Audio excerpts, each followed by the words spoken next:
Bonjour à vous, bonjour chez vous et bienvenue au travers de votre plateforme médiatique chrétienne, Bethel Ministère. Nous revenons encore vous solliciter une seconde fois, une fois de plus, si vous me le permettez, afin de poursuivre ce que nous avons débuté hier avec vous. Cette nouvelle série d'enseignements que nous avons intitulée le dualisme chrétien ou encore l'opposition entre la chair et l'esprit. Pour faire un petit récapitulatif transitoire par rapport à ce que nous étions dit hier, nous avions défini le sujet, particulièrement les termes du sujet, le dualisme que nous avons défini comme étant la coexistence de deux réalités dans l'homme et l'opposition que nous avons tendu à présenter comme tout simplement une forme de résistance. Nous avions aussi présenté la tripartition de l'homme selon 1 Thessaloniciens chapitre 5 au verset 23, disant qu'il y avait trois parties de notre être. Ce qu'on qualifie de l'être humain est composé de trois parties, l'esprit, l'âme et le corps. Nous avions tenté de manière implicite, je dirais, pas tant explicite que ça, et peut-être même avec une certaine ambiguïté, d'établir des relations entre le corps et la chair. Nous avions pu montrer quelles relations étroites pouvait-il y avoir, mais aussi les liens tendus qu'il y aurait pu avoir entre la chair et l'âme. Et nous sommes passés par Saint Pierre dans sa lettre, sa première lettre, 1 Pierre au chapitre 2e, au verset 11. Et nous avions progressé comme ça pour en tirer les déductions dont nous en rappelons, qui étaient tant les rapports du corps à la chair ou encore les rapports de l'âme avec la chair que nous avions qualifiés de tendus. Aujourd'hui, nous avions dans notre canevas convenu d'aborder la notion biblique de la chair, mais particulièrement la chair dans ses perceptions étymologiques. C'est ce que nous nous étions convenus et c'est ce que nous allons faire en ce jour. Alors, nous proposons donc une portion de texte. Cette portion de texte va nous aider. Elle va nous aider à observer, si je puis dire ainsi, que dit la Bible par rapport à la chair. Mais j'aimerais nous livrer à un petit exercice, aujourd'hui un exercice particulier. Je ne sais quelles sont les versions de la Bible que vous possédiez, vous.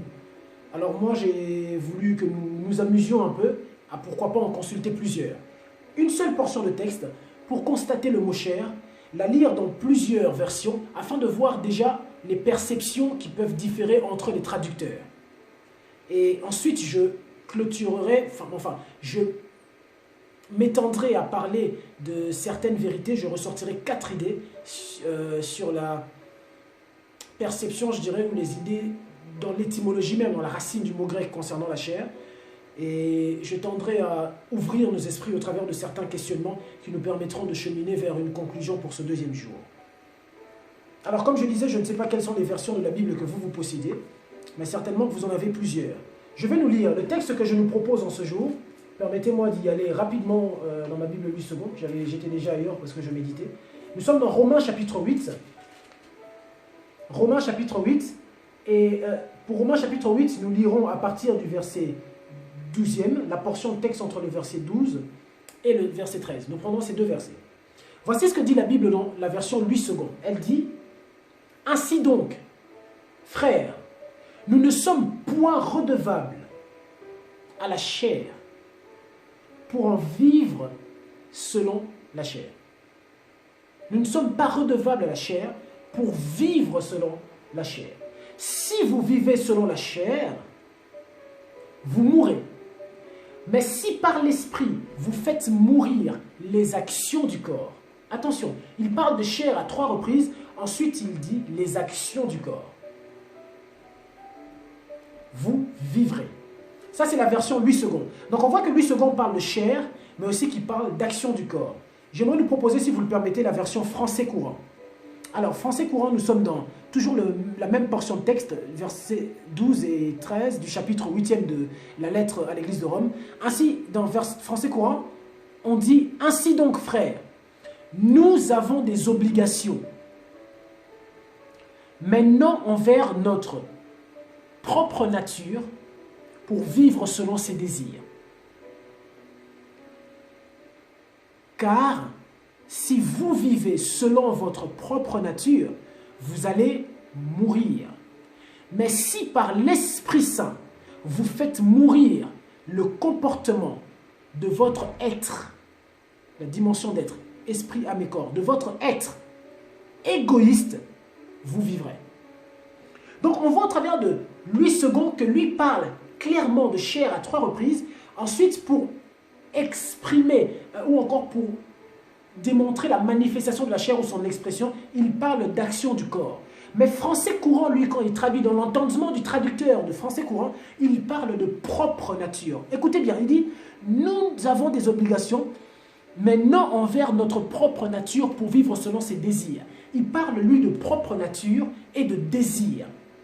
Et ensuite, lorsqu'il veut mettre en avant l'expression ou la manifestation de chair, lui parle de comportement de notre être, mais égoïste.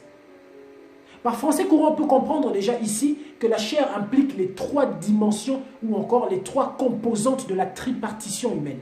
Esprit, âme et corps. Parce que lui, il dit, votre chair, il s'agit tout simplement de votre propre nature, mais avec ses désirs. Mais pour la voir en se manifester, pour en comprendre l'expression, qu'est-ce que vous pouvez tirer comme conclusion? Vous pouvez simplement tirer la conclusion de comportement égoïste de l'être. La version du Semeur le dit différemment. Je vais lire rapidement la version du Semeur. Voici ce que dit la version du Semeur. Ainsi donc, frères, si nous avons des obligations, ce n'est pas envers l'homme livré à lui-même. L'homme livré à lui-même, pour vivre à sa manière. Car si vous vivez à la manière de l'homme livré à lui-même, vous mourrez, vous allez mourir. Mais si par l'esprit, vous faites mourir les actes mauvais que vous accomplissez dans votre corps. Vous voyez que Semeur lui-même parle de homme livré à lui-même, manière d'homme livré à lui-même. Et quand il veut parler de la manière dont la chair ou de cet homme livré à lui-même se manifeste, il parle d'actes mauvais accomplis dans le corps.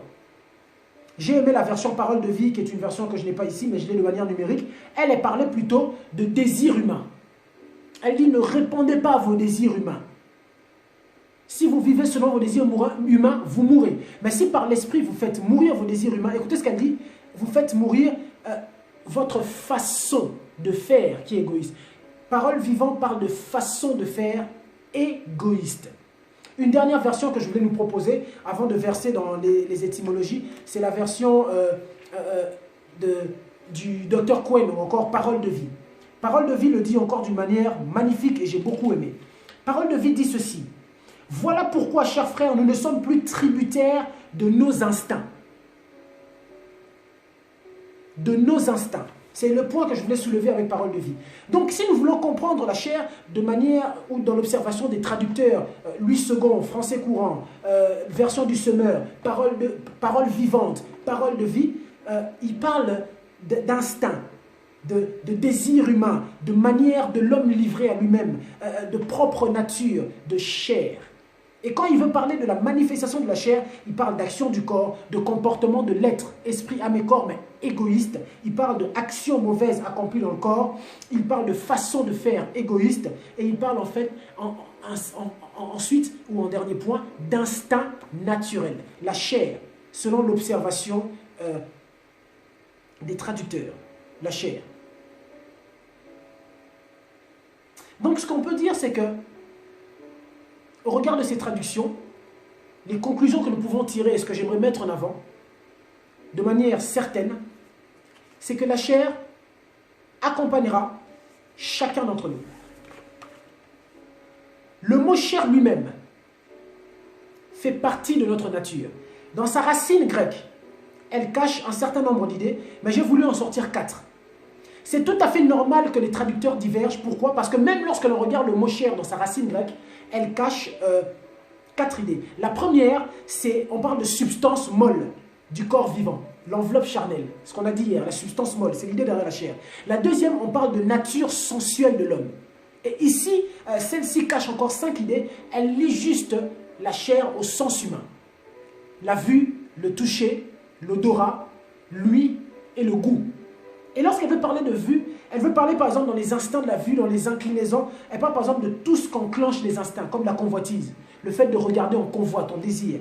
Dans le toucher, elle veut parler de ce qui peut exciter le toucher. La sensibilité du toucher, comme par exemple le sexe. Pourquoi pas? Par le toucher, les caresses, les gestes inconvenants. Au travers de l'odorat, elle peut parler des senteurs. Sentir pour les anciens fumeurs l'odeur de la cigarette ou même de cannabis. Et on sent que notre nature est comme surexcitée. On peut parler aussi de lui, qui conditionne la musique, les médisances. Comment? Ah bon, c'est ce qu'a fait Jean-Jacques, c'est ce qu'a fait Philippe, c'est le comportement qu'a eu Lucie.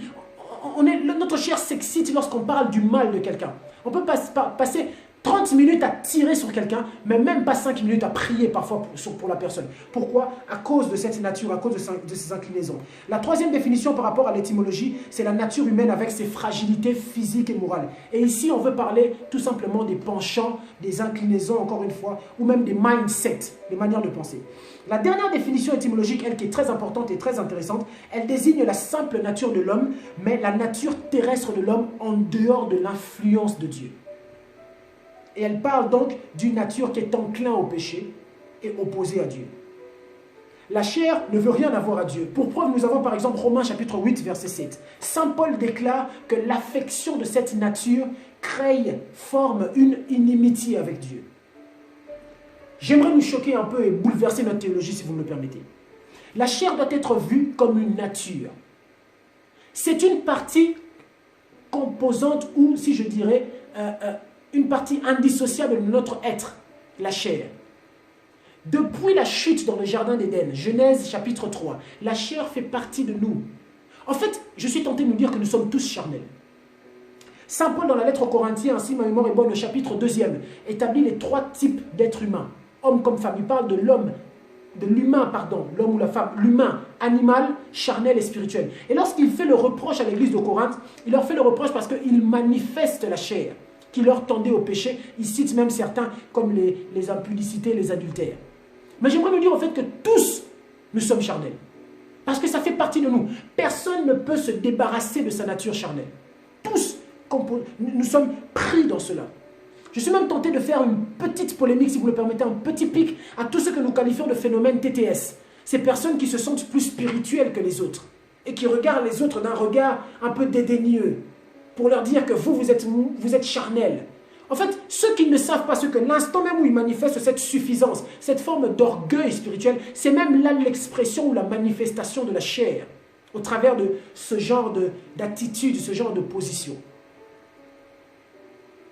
Laissez-moi ouvrir encore notre esprit avec un questionnement. Galates chapitre 5, verset 24 dit « Ceux qui sont à Jésus-Christ ont crucifié la chair avec ses passions et ses désirs. » N'est-ce pas? Vous êtes d'accord avec moi? Oui, je pense bien. Nous avons crucifié. C'est une vérité biblique, nous l'acceptons. Mais j'ai une question à nous poser. Comment se fait-il que nous avons encore des inclinaisons vers certaines choses?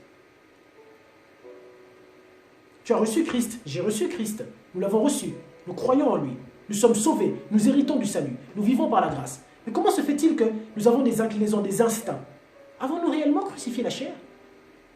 Que veut dire même la notion de crucifixion de la chair? Veut-on dire qu'elle est morte ou plutôt que nous avons reçu la capacité de ne pas se soumettre à elle? Et c'est même là que je nous mène progressivement dans la compréhension de la chair à comprendre la notion du dualisme chrétien, afin de pouvoir tendre vers cette opposition entre la chair et l'esprit.